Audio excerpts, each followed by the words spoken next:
Sheriff McGuire, will you lead us in prayer, please? Father, we just come thank you for this time of being together, Lord. We just ask that you would continue to provide for this county, Father. We ask for your provision upon each one of our lives, God. We just ask that anything we say or do today will be in accordance with your will, Father, and we ask all these things in your name. Amen. Amen. Pledge allegiance to the flag of the United States of America and to the republic for which it stands, one nation, under God, indivisible, with liberty and justice for all. All right, we'll go ahead and call Marshall County Fiscal Court to order April 16th, 2019. Let's see, old business, approved the minutes April 8th meeting. Is that on there? I did. I went right over it. Thank you. There's a good reason why you're here, Dennis. We'll go back to correspondence, personnel changes. Let me read this. March of 2019, Dennis Lewis, full-time deputy sheriff, termination date 3/1/19, voluntary resignation. Elizabeth Cosner, full-time deputy clerk, wage increase from $12.50 to $13.50, effective March 1st, 19, per Tim York. Vicki Frazier, full-time deputy clerk, wage increase from $12.75 to $13.75, effective March 1st, 19, per Tim York. Kristen English, full-time deputy clerk, wage increase from $12.50 to $13.50, effective March 1st, 19, per Tim York. Lakin Robinson, full-time deputy clerk, wage increase from $13.25 to $14.25, effective March 1, 19, per Tim York. Chad Ford, full-time road department laborer, wage increase from $18.07 to $19.49, effective March 1, 19, per Wendy Greer.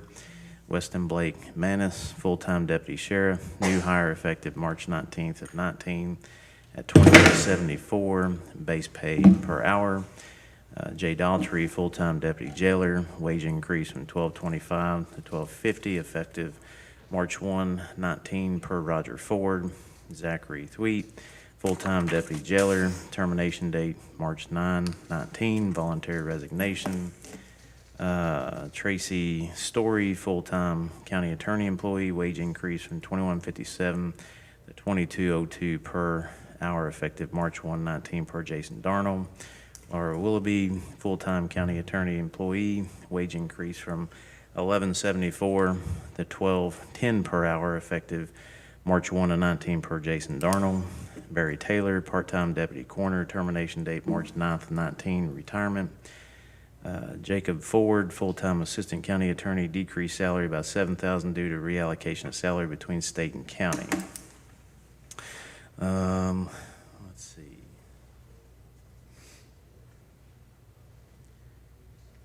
I don't see on here.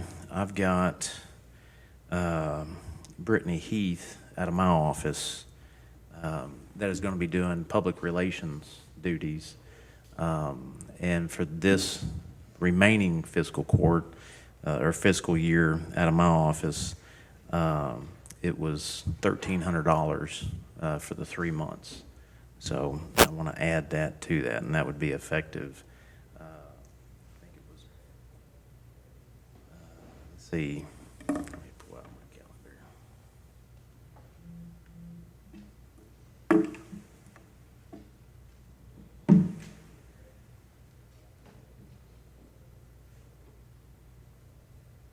April 8th is when that would be effective of 19.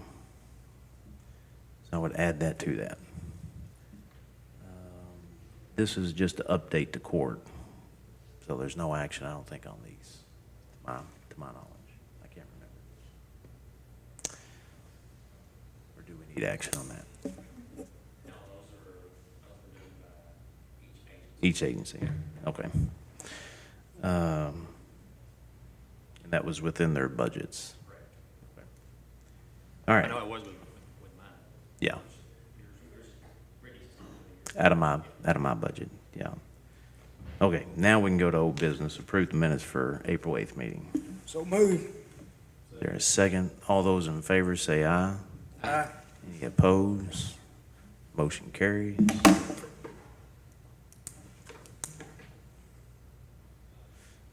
Let's see.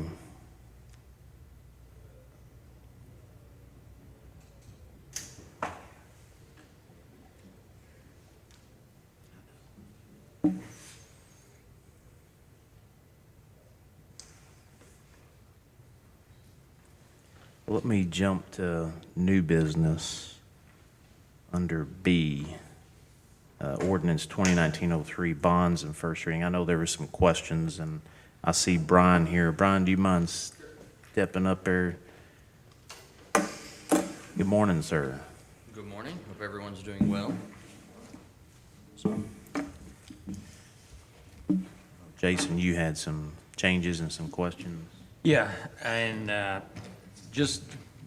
he did not draft the ordinance, he just kind of forwarded it on from the attorneys. And what I think happened, Judge, you and I talked about this on email and text over the weekend, is that they, I think they're obviously using a form, and there were some things that were not changed from the last time that they issued a draft ordinance like this. But I've gone through and made those changes, and I sent those to the court members on Friday, I believe.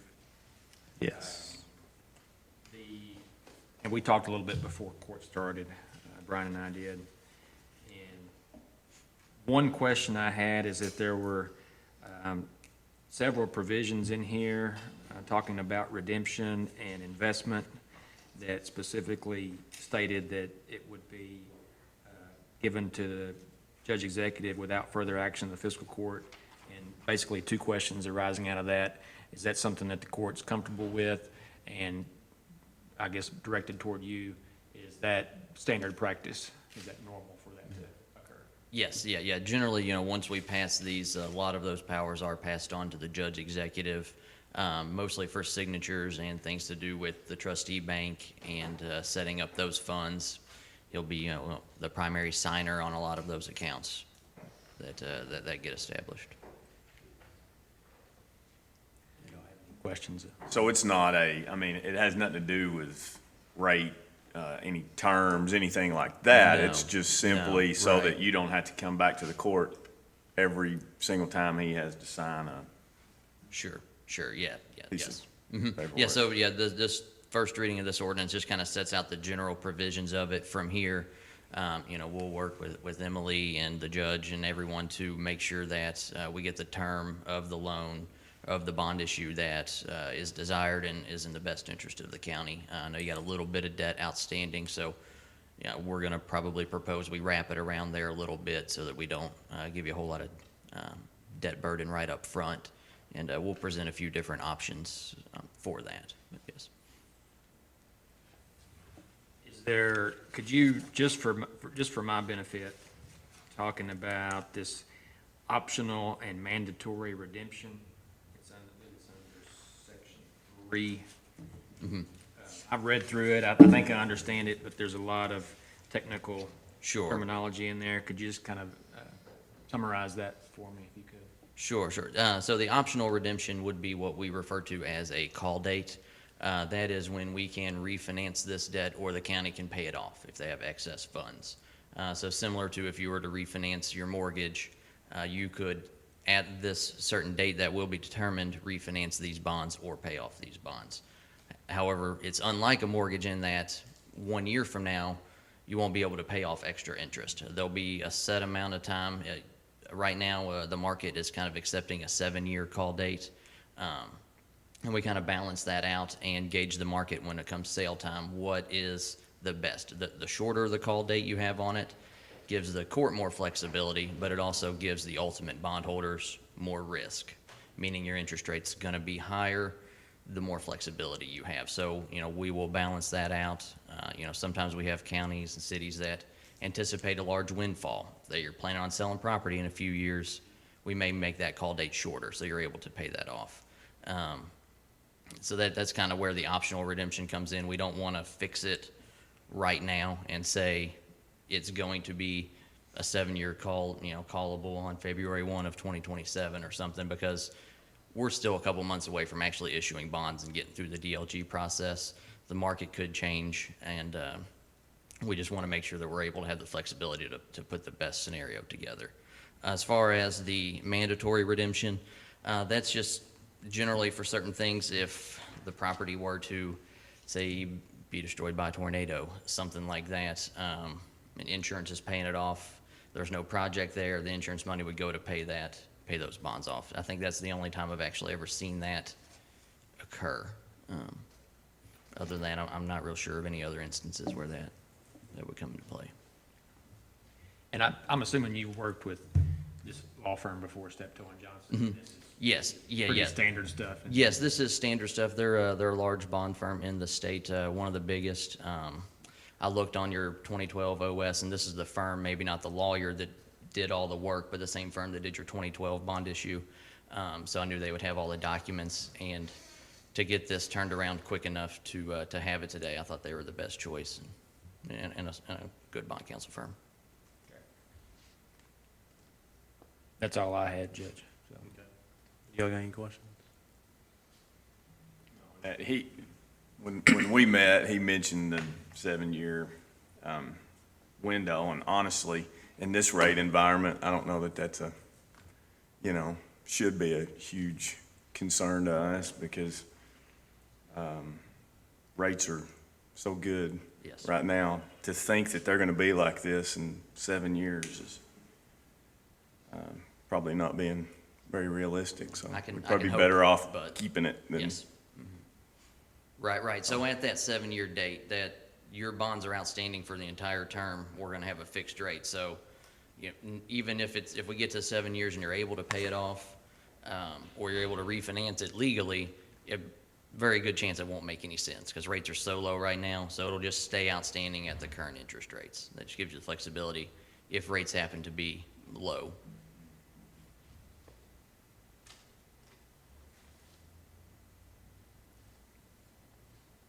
Do we, if we don't have any questions, do we just do a summary on this first reading? What I'm going to do. How do you want to do that? I'm going to save the summary for the second reading. Okay. I'm just going to go through here and pick out some key Gotcha. provisions.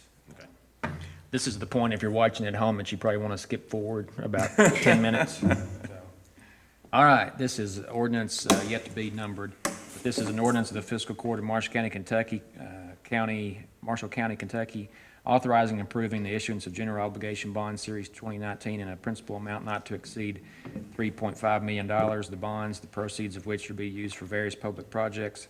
Authorizing the levy of a direct annual tax on all taxable property within the county, in addition to all other taxes, in an amount sufficient to pay the principal of and interest on the bonds when and as the same become due. Authorizing the establishment of certain funds to provide for the collection of revenues, if any, from the projects, and to the extent required, proceeds of the tax. Authorizing the execution of the bonds and the disbursement of the proceeds thereof. Authorizing the investment of funds pursuant to KRS 66.480. Providing for delegation by the Fiscal Court of authority to the judge executive of the county to determine certain matters relating to the bonds, and authorizing such other documents, agreements, and certificates necessary or required for them entering into of the bonds, including but not limited to a continuing disclosure agreement, and designating the bonds as qualified tax-exempt obligations for federal income tax purposes. Okay, so whereas the County of Marshall, Kentucky, acting by and through its fiscal court, desires to provide financing for the improvements to sewer and water lines, improvements to industrial park infrastructure, including but not limited to roads, turn lanes, and utilities, payment of capitalized interest and accrued interest, if any, the projects, and for payment of cost and of issuance of the bonds. Skip ahead here. Section 1 is preamble, incorporated ordinance, and contract, and that contains several definitions. Projects means improvements to sewer and water lines, improvements to industrial park infrastructure, including but not limited to roads, turn lanes, and utilities, payment of capitalized interest and accrued interest, if any, and payment of cost of issuance of the bonds. That Section 2, necessity for and authorization of bonds. That for the purposes set forth in preamble to this ordinance, there is hereby declared a necessity for, and there is hereby authorized County of Marshall, Kentucky, General Obligation Bond Series 2019 in a principal amount not to exceed $3.5 million is authorized by this ordinance, and shall be dated as determined by the judge executive upon advice of the financial advisor. The bond shall be dated as determined in the winning bid set forth in the official bid form and selected by the county judge executive without further action of the fiscal court and with the advice of the financial advisor pursuant to Section 6 of this ordinance, awarding bonds to the purchaser thereof and establishing the interest rate or rates on the bonds. Principal on the bond shall be payable at maturity. Interest on the bond shall be payable semi-annually. At the stated interest rate or rates on the outstanding principal amount thereof, the bonds may be serial and/or term bonds maturing in their years and in the amounts to be established in the official bid form accepted by the county judge executive as a successful bid for the purchase of the bonds after advertised competitive sale of the bonds based on the interest rates bid in the successful bid and the provisions of this ordinance, specifically this Section 2, provided that the final maturity date of the bond shall be set forth in the official bid form accepted by the county judge executive as the successful bid for the purchase of the bonds, and such final maturity may not exceed maximum maturity as established in Section 66.091 of the KRS, and further provided that this aggregate net interest cost of the bonds shall not exceed 7% per annum. Section 3 talks about form and execution of the bonds, authentication, optional and mandatory redemption, which is what we just discussed here. Skipping ahead here. Section 4, compliance with the Constitution, designation and certification of public project, authorization of tax, pledge of tax, project revenues, and pledge receipts to payment of bonds, designation as general obligation bonds. Section A, that the debt represented by the bonds is hereby determined to be within the maximum indebtedness of the county permitted under Section 158 of the Constitution of Kentucky. This county is authorized to contract the indebtedness represented by the bonds pursuant to Section 159 of the Constitution of Kentucky and provide for the collection of an annual tax sufficient to pay the bonds and establish the hereinafter identified sinking fund to provide the payment of the principal thereof. Section C, that pursuant to Section 157 of the Constitution and KRS 66111, there is hereby authorized to be levied, and the county hereby does so levy each year the bonds remain outstanding, a tax in an amount sufficient to provide for the full payment of the principal and interest requirements on said bonds, provided, however, the said tax shall be collected only to the extent that the project revenues or other receipts from existing county taxes or other sources are not sufficient to provide for the full payment of the debt service payment on the bonds each year. Now, just for clarification on that, what I just read there, this is not a new tax. This is, just says that if under unforeseen circumstances that we don't have enough money to pay it, that we can increase our ad valorem tax, but this is not a new tax, so no new taxes. Section D, that by the adoption of this ordinance, the county covenants with the holders of the bonds that it shall levy and collect each year a tax in a sufficient amount and appropriate in its annual budget together with other monies available to it, including the project revenues, an amount of funds sufficient to pay the principal of and interest on the bonds defined in KRS 66.011 subsection 4. E, that the tax shall include the ad valorem property taxes permitted under Section 157 of the Constitution of Kentucky levied and collected by the county.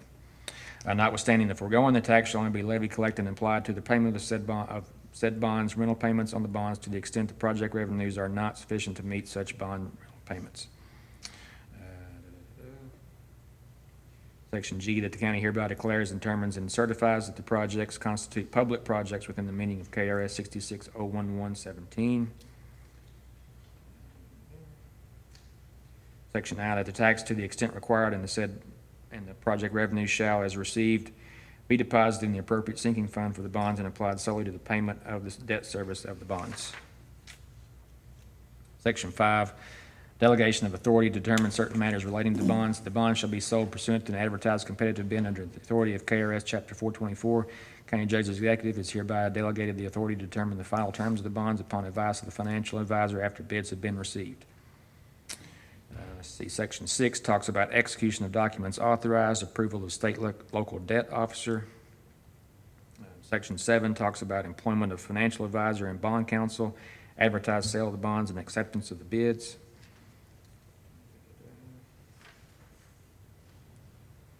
Section 8 is establishment of the funds, that they're hereby authorized to be established the following funds or accounts which shall be maintained with the depository. Section 8, a sinking fund or bond fund which shall receive the receipts of the tax herein authorized to the extent required for the bonds, the project revenues of, or from the projects. Said sinking fund money shall be used only for the payment of the bonds, rental payments of the bonds. Upon the delivery of the bonds, any accrued or capitalized interest shall be deposited into said fund. Section B, cost of issuance of cost of issuance funds, which shall receive from the proceeds of the bonds the amounts necessary to pay the cost of issuance of the bonds upon delivery of said bonds. The depository shall remit the required payments in the amounts into the party specified in writing by the county judge's executive or county treasurer or other such county official as may be designated by the county upon the delivery of the bonds. Any amounts remaining in the cost of issuance fund following the payments of all such costs of issuance funds shall be transferred to the sinking fund. Project fund, which shall receive the remainder of the proceeds of the bonds and shall be used only to pay the cost of acquiring, constructing, and equipping the projects.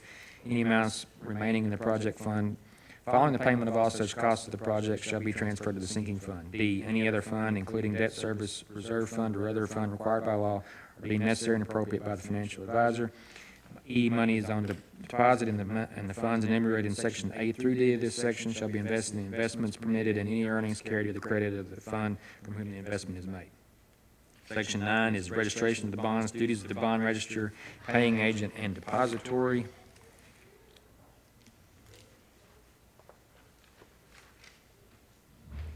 Section 10, tax covenants, approval of tax compliance procedures.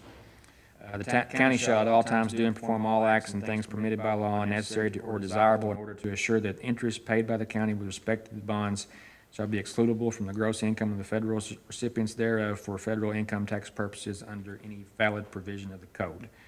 The county should not permit at any time or times any of the proceeds of the bonds to be used directly or indirectly to acquire any securities or obligations of the acquisition of which would cause such bonds to be arbitrage bonds as defined in section 148 of the code as in effect. Section 11, contractual nature of this ordinance. This ordinance shall constitute a contract between the county and the holders of the bonds and any general obligation bonds or general obligation bonds subsequently issued ranking on a parity therewith, and after the issuance and delivery of such bonds, no change, variation, or alteration of any kind in the provisions of this ordinance shall be made in any manner except for the purpose of curing any ambiguity or of curing, correcting, or supplementing any defective or inconsistent provisions contained herein. Section 12, the county by adoption of this ordinance reasonably anticipates the total principal amount of tax-exempt obligations which it will issue during the calendar year ending December 31st, 2019 will not exceed $10 million and therefore designates the bonds as qualified tax-exempt obligations within meaning of Section 265B3 of the Internal Revenue Code. Section 13, 14, and 15 are just standard end provisions, and that constitutes the first reading of this ordinance. Very well done. Thank you. Thank you.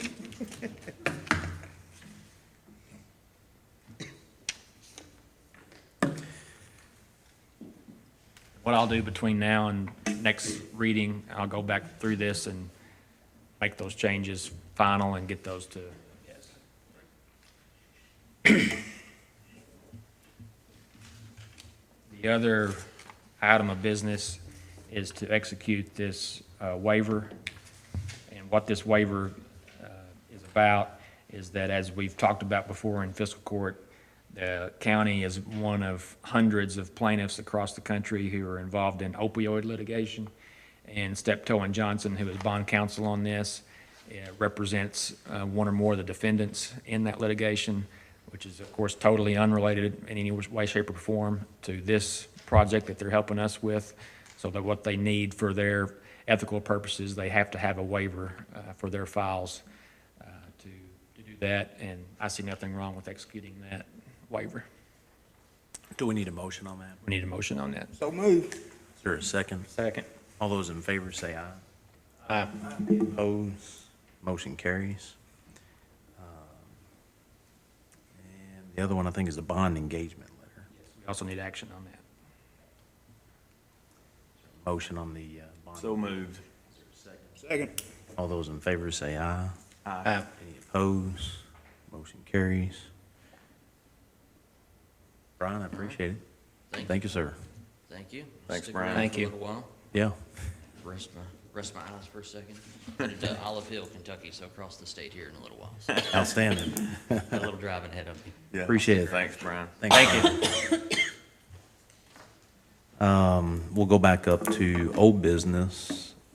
Ordinance 2017-03-911, emergency telephone service enabling ordinance, amended 4/8/19, be second reading. This is our second reading on this one, and again, if you remember from last week, the only change that we're making is to specify control over the CGIS link NCIC it's a computer in the dispatch room. So we're talking about Section 2C. Section 2C. Management and control of the criminal justice information system, link NCIC, shall be the responsibility of the Marshall County Sheriff in accordance with the Criminal Justice Information Services Security Policy. These duties include, but are not limited to, number one, ensuring management control agreement and the policies and procedures incorporated therein. Two, adopting additional policies and procedures if necessary, not in conflict with minimum required security policies. Three, this is the added language, complete control over personnel who operate the terminals with respect to discipline, hiring, and termination in regards to CGIS link NCIC. And four, keeping the Marshall County Fiscal Court informed as to any issues that might arise with CGIS link NCIC. Are there any questions? If there's not, then we would need a motion to approve the amendment to ordinance 2017-03-911. Motion. Second, Second. all those in favor say aye. Aye. Any opposed? Motion carries. The next item on our old business, you guys should have had plenty of time to read this. Understanding it is another subject matter, but no, this is just for your review. This is where Markham has went in. The last time we had talked, there was some communication pathways with AT&T, and they went in, they looked at if that was causing some of the issues. Then there was some, I believe, one of our broadband internet items coming in the same way. What they identified, they shored up. So it's not creating the problem as far as the mode, to my understanding. It's more or less an area where they wanted to look at. They looked at it, and the representatives come out, but they've since fixed that issue. Where we're at now is Markham is going to continue looking into this problem. There were some filters on the HVAC unit that they had replaced. They thought that Russ does a better job at it than me, but the air issues that they were having inside the Judicial Center, they think that they've resolved that issue as well. So this is going to be ongoing, trying to identify a solution to fix this mode issue. So this is just a report for you guys to look at and keep you up to date, but there's no action item on this. Is there any questions as far as what's been performed to date? It's a pretty good detailed description of what they've done and what they found. So we'll have that published on the webpage, so folks at home, if they want to read it, they can read it. Let's see, new business. The judicial building janitor services, the bids came in.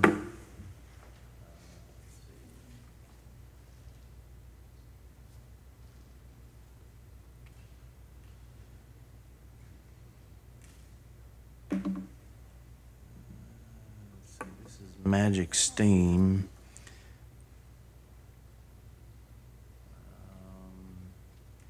Their bid is 2 full-time janitor staff, 1 part-time, all daily, weekly, monthly, and annual tasks that provided us in the scope of work. Professional steam carpet cleaning 2 times per year, professional tile and grout cleaning 2 times per year, strip and wax 1 time per year, pressure washing of building and surrounding sidewalks 1 time per year, All cleaning supplies, toiletries, paper towels, hand soap, trash bags, and hand sanitizer provided by Magic Steam. Monthly investment, $10,000. We are certified in water mitigation and mold remediation. We will offer these services on case-by-case basis at additional cost. We're licensed, bonded, and insured. All of our employees are background checked and drug tested. We hire employees just for your facility. They are dedicated to your facility and aren't getting pulled off to other jobs. We hope to earn your business. So that's Magic Steam, Taylor's Cleaning and Janitorial Service, potential client, Marshall County Fiscal Court, for general cleaning, janitorial service for 5 days a week, Monday through Friday, monthly, semi-annual, and annual duties. I'm placing my bid at $650 negotiable a month for all services. I'm fully capable and willing to complete the weekly tasks listed on the job posting. Thank you for your time and consideration. If you have any questions, please don't hesitate to contact me, Taylor Cruz.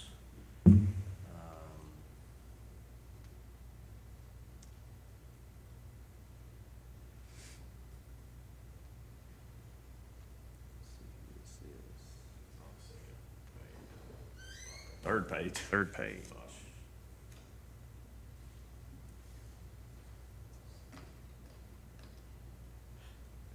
Come up with a name Yeah, for themselves. okay. This is from Shauna Watkins and Andrea Fralix.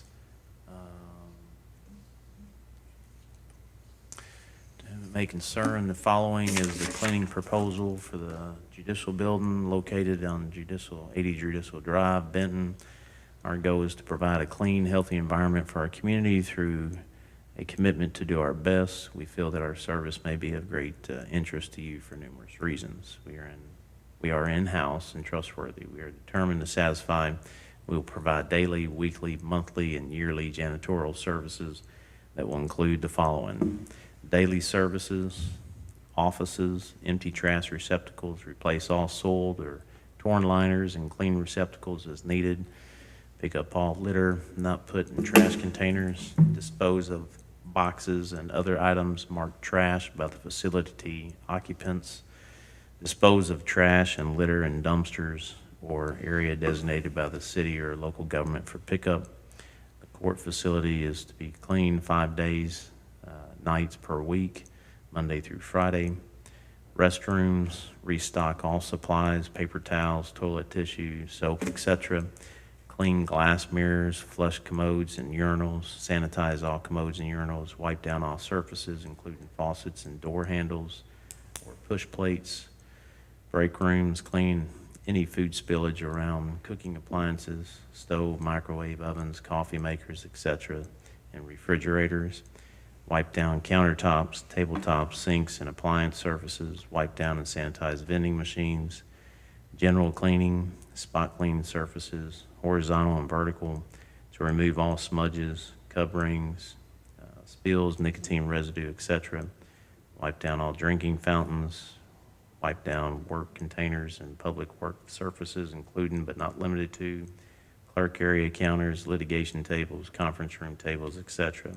Floors, vacuum all carpeted high traffic areas, including halls, corridors, circulation within open office space areas. Spot clean carpets with commercial carpet cleaner, or if necessary, spot removal and wet dry vacuum to ensure stains are removed rather than spread and set.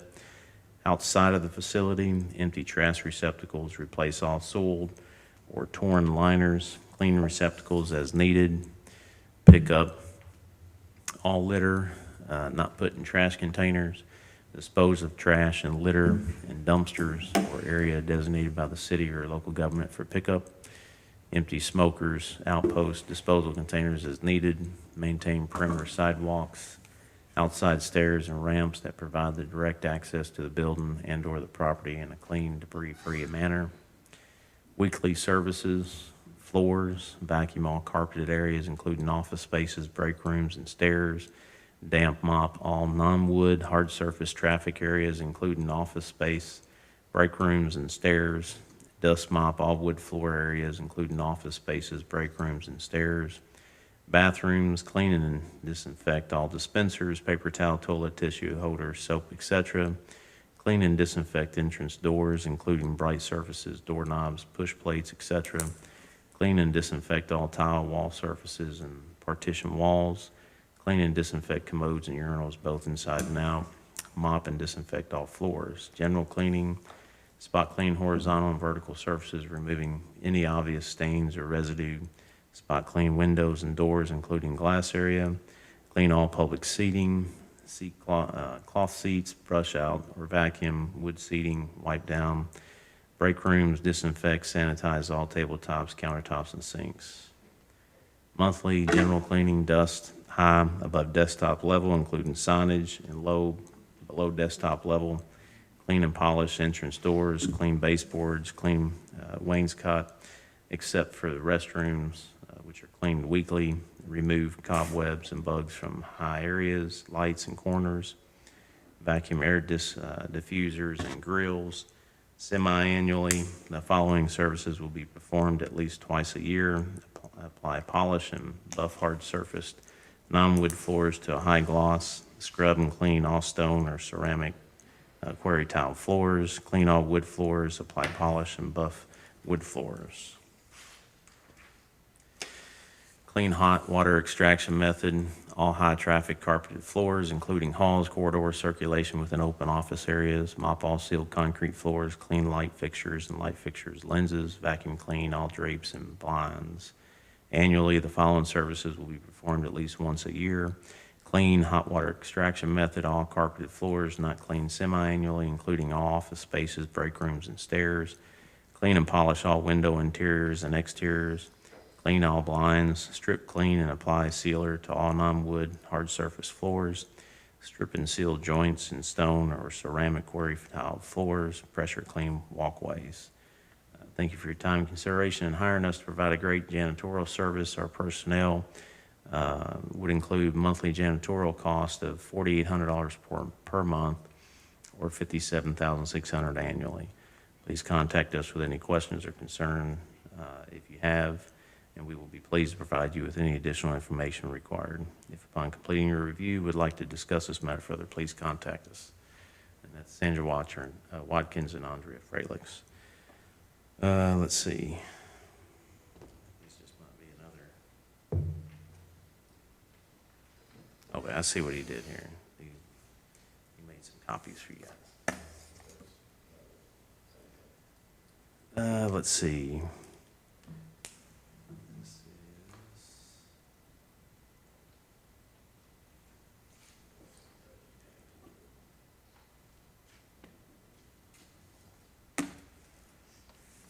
West Kentucky Janitorial. Cleaning specifications for Morris County Judicial Building, 48,000 square feet. Service provided 5 days per week. General cleaning, clean entrance, exit glass doors, 5 days per week. Spot clean interior glass as needed. Clean and polish all water fountains, 5 days per week. Clean wipe all horizontal and vertical surfaces, 5 days per week. Empty all trash, 5 days per week. Sweep and mop all hard surface floors, 5 days per week. Vacuum all carpeted areas, 5 days per week. Periodic cleaning, dust windows, seals, blinds, fire sensors, and cobwebs as needed. That's monthly. Detail dust, high and low areas as needed. Weekly. Clean dust, air intakes, and ceiling vents as needed. Quarterly. Spot clean carpet stains or spills as needed. Clean wipe baseboards monthly. Waiting area, spot clean all walls, light switches, and doors weekly. Clean dust all horizontal and vertical surfaces monthly. Empty trash, replace liner each time, 5 days per week. Sweep hard surfaces, hard surface floors, 5 days per week. Damp mop hard surface floors, 5 days per week. Detail vacuum all carpet, 5 days per week. Organize, straighten magazines, pamphlets, and brochures, 5 days per week. Arrange furniture, 5 days per week. Judges' offices, spot clean all walls, light switches, and doors as needed. Clean dust all horizontal and vertical surfaces, i.e. desks, shelves, etc. as needed. These are on request. Empty trash, replace liner each time on request. Detail vacuum all carpet on request. Arrange furniture on request.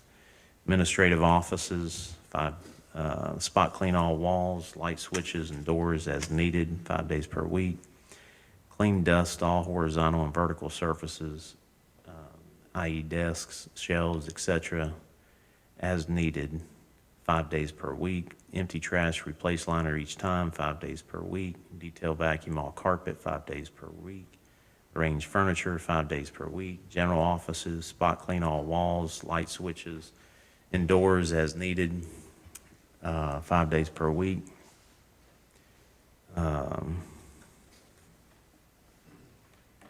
Empty trash, replace liner each time. Detail vacuum all carpet. Arrange furniture, 5 days per week. Meeting conference room, spot clean all walls, light switches, and doors as needed. Clean dust all horizontal, vertical surfaces, i.e. desks, shelves, etc. as needed. Empty trash, replace liner each time. Detail vacuum all carpet, and arrange furniture. That's 5 days per week. Cubicle workstations, clean dust workstation, horizontal and vertical surfaces.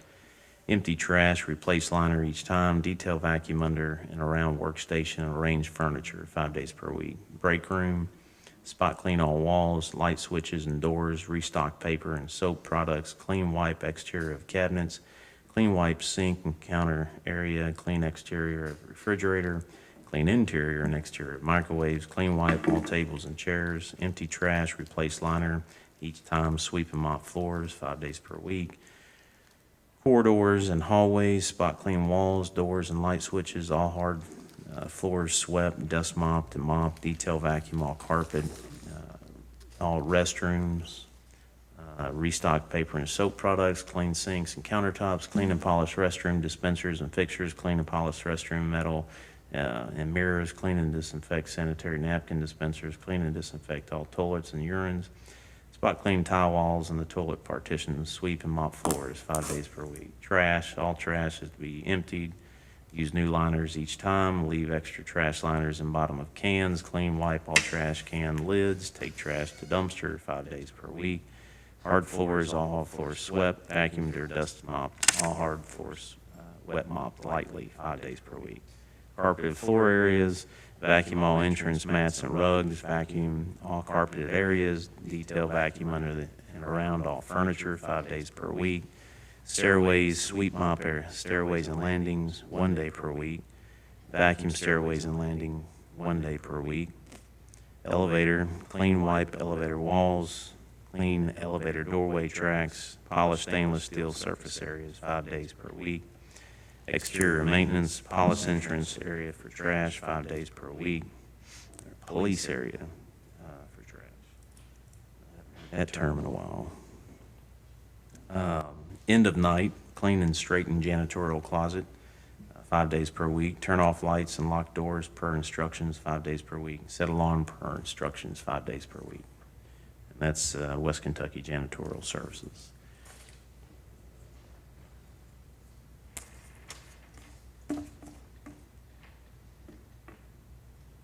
Kentucky janitorial proposal for janitorial service is $4,325 per month.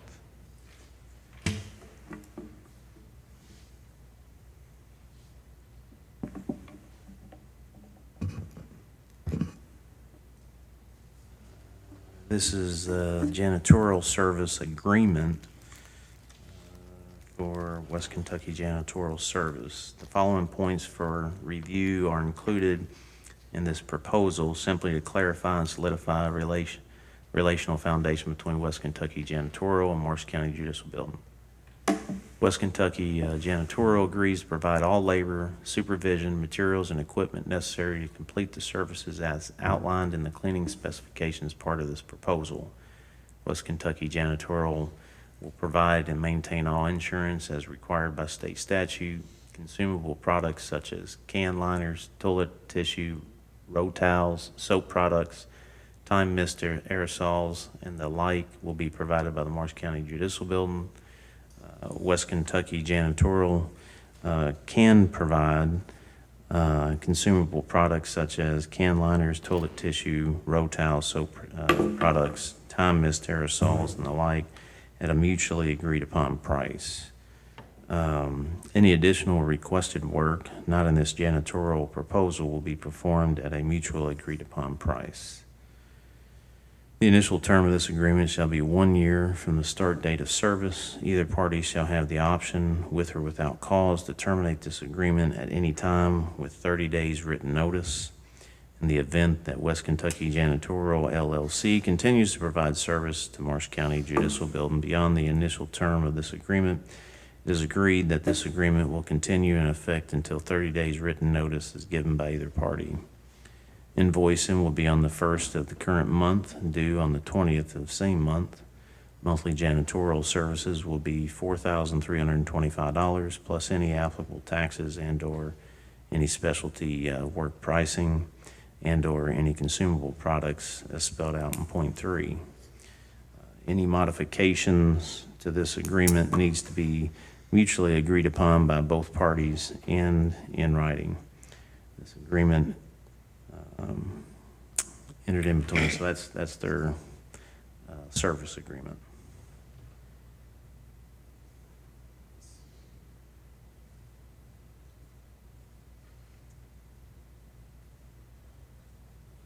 One more.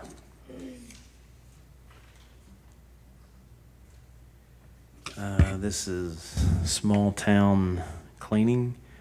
This is a bid for janitorial services, 5 days per week for duties listed. We supply our own products, or could you yours, whichever is most convenient to you, for a total of $3,000 per month with supplies, or $2,700 without. All payments must be received each month and must be paid within 15 days of date of invoice. We are licensed, insured, and bonded. If you have any questions, please feel free to contact us, Ms. Leanne Cope.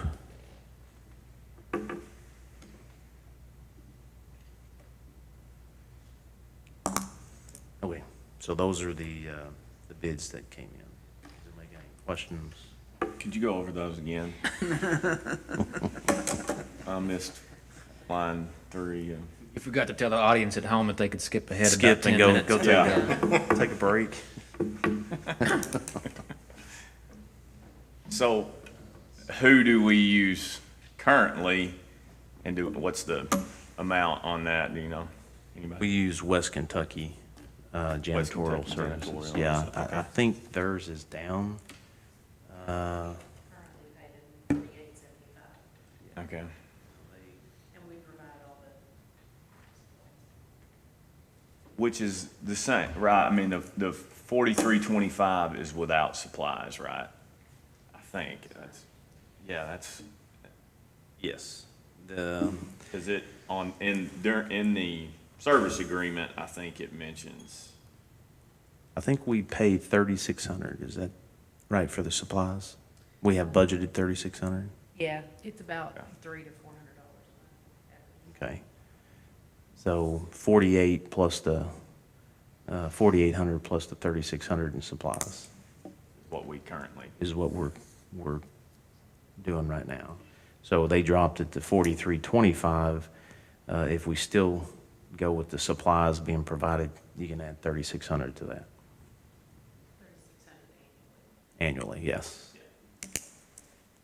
So we've got 3 bids that are under that?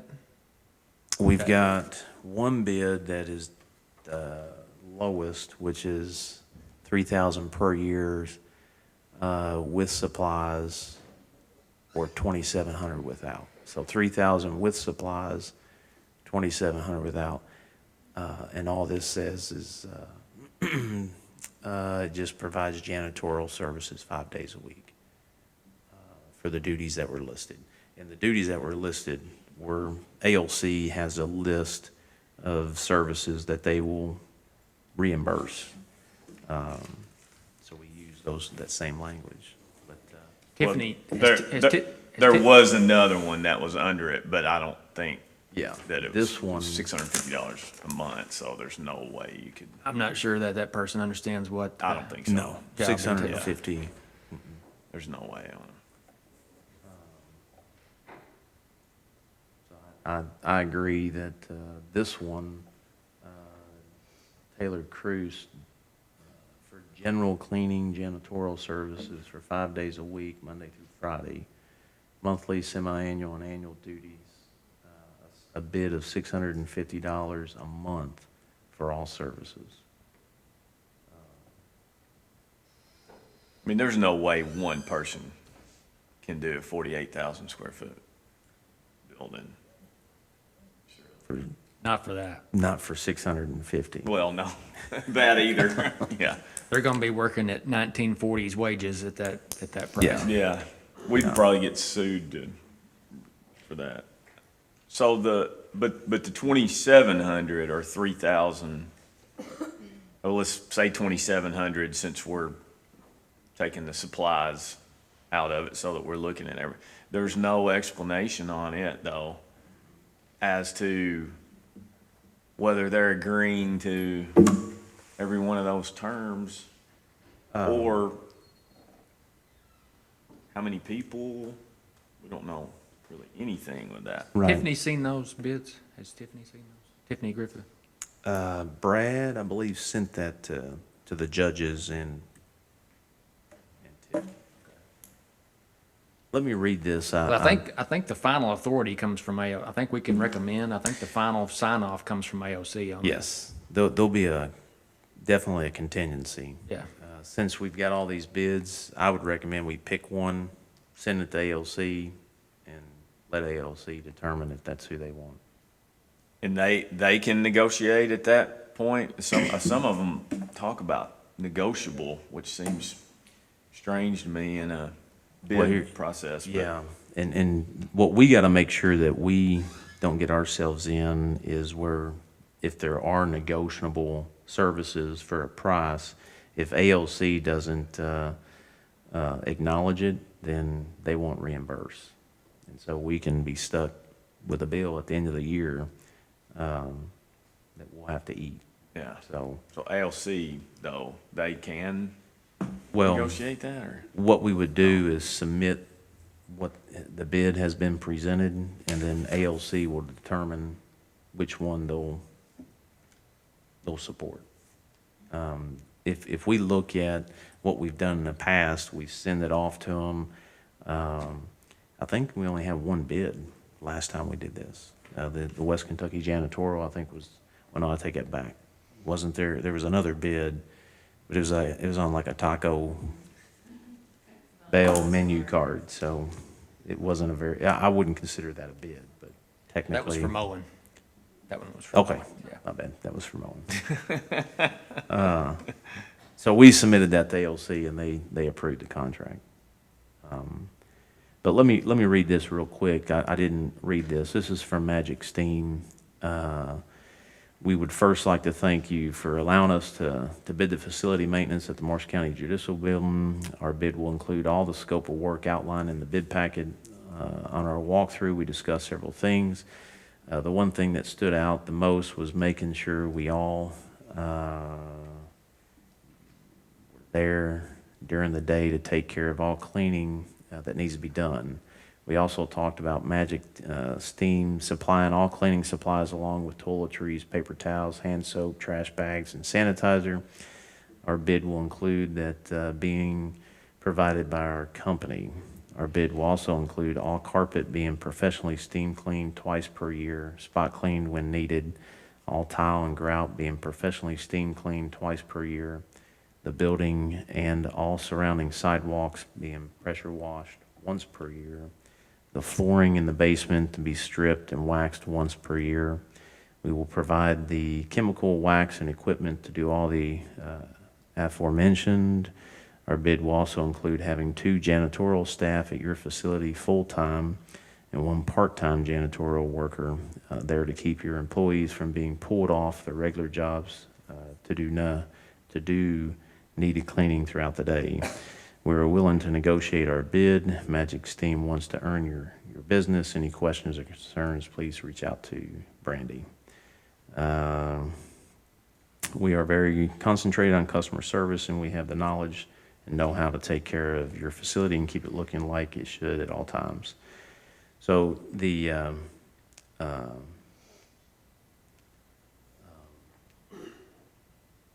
that's their cover letter, I guess, for their bid.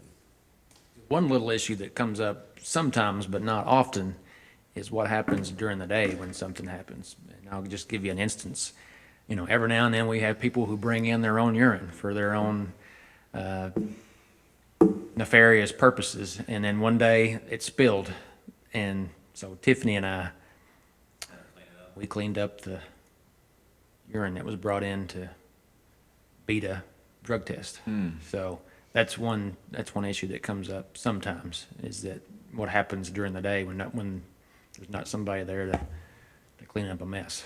So And I think they're the only ones that addressed that, right? I mean, West Kentucky Janitorial, do they actually have someone there during the day? So Not that I've seen. it's all after hours. but Magic Steam is is 10,000 a month. So I mean, Yeah, it's a huge they're difference. 4 times what the other ones are. Yeah, So- it's 10,000 a month.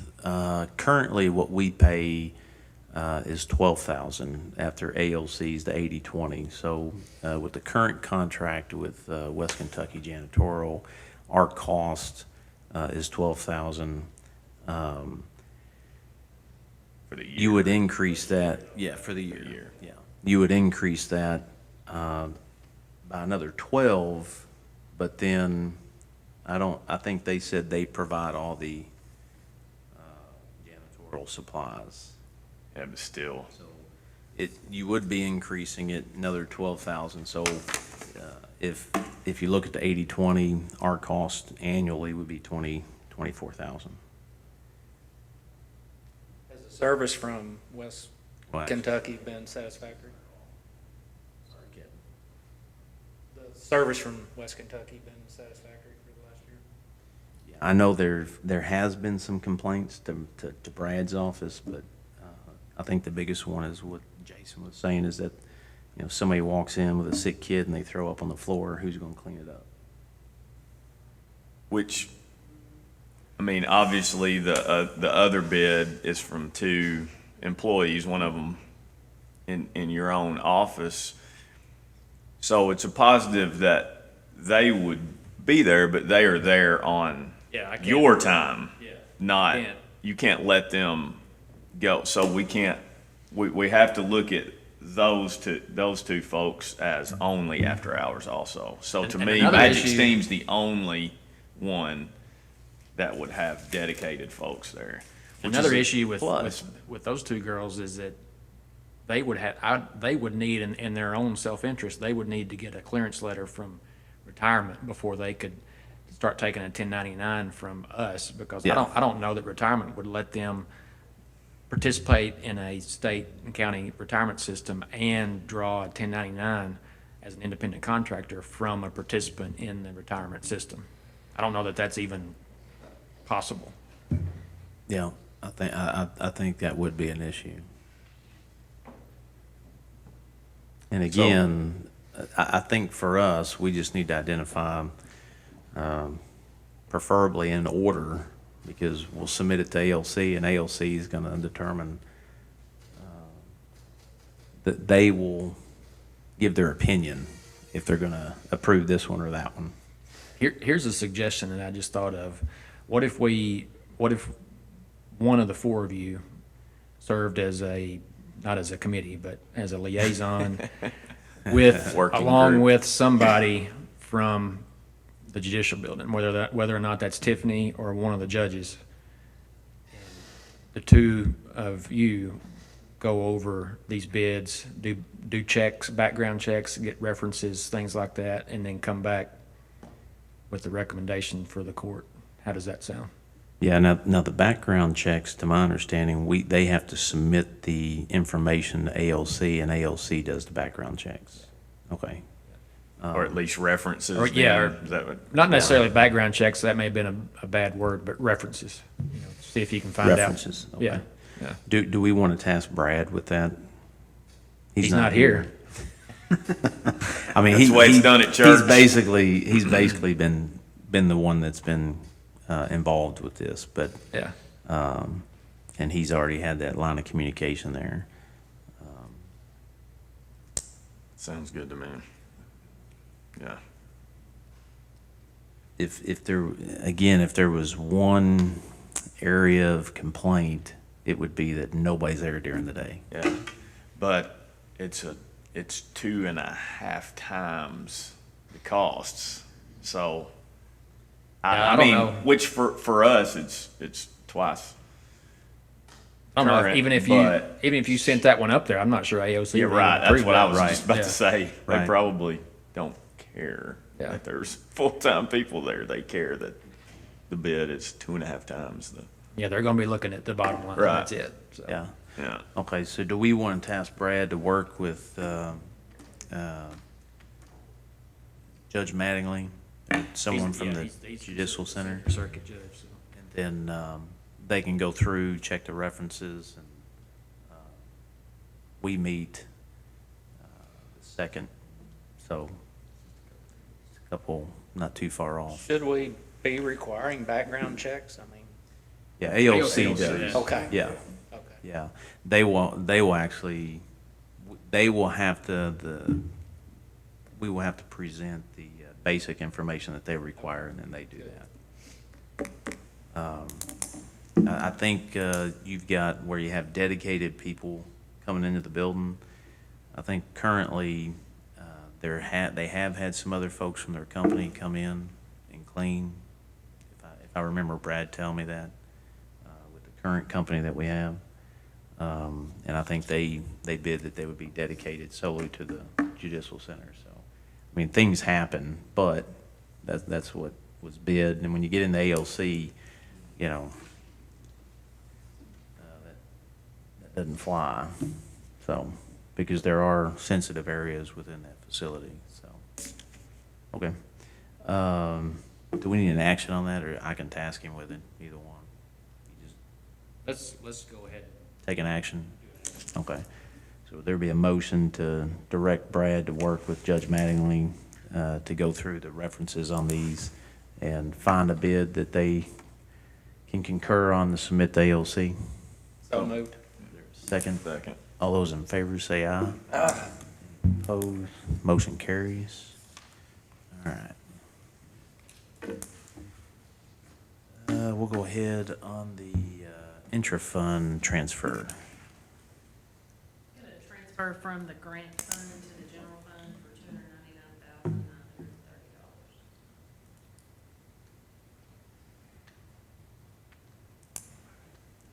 Is there Motion to approve transfer. a second? Second. All those in favor say aye. Aye. Any opposed? Motion carries.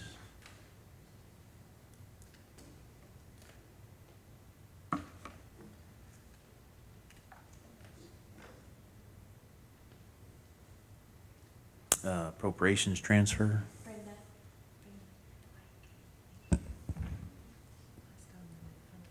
Did this. We've got an appropriation transfer from courthouse custodial and health insurance to courthouse repairs of $1,500.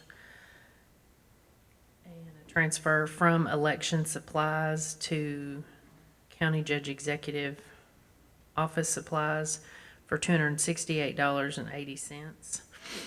And then a transfer from bridges in the road department to county paving of $41,303. Transfer from fiscal court advertising to fiscal court filming for $1,000. And a transfer from 911 miscellaneous to 911 travel of $3.16. Motion to approve transfer. Is there a second? Second. All those in favor say aye. Aye. Any opposed? Motion carries. Treasurer's report. There is no treasurer's report. There is no treasurer's report. She didn't give it to me.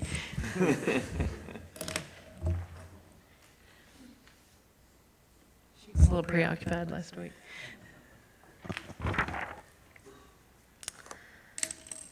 Alright, for the month ending March 31st, 2019, the general fund had a Book balance of $1,359,735.93.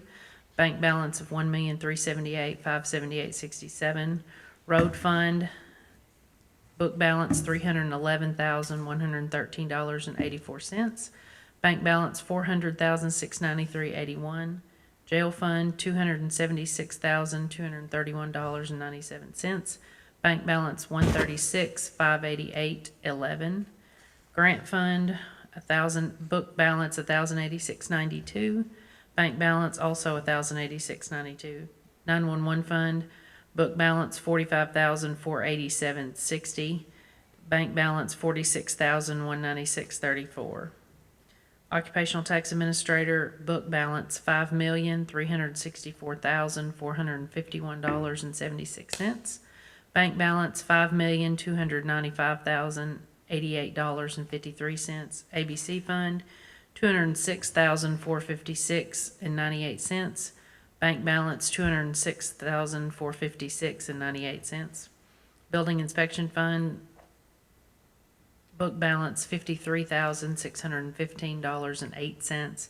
Bank balance $53,244.47. Total reporting funds, book balance $7,618,180.08. Bank balance $7,517,933.83. The payroll fund is a revolving fund and therefore not reported. Grand total, $7,899,284.11. Bank balance, $7,804,794.35.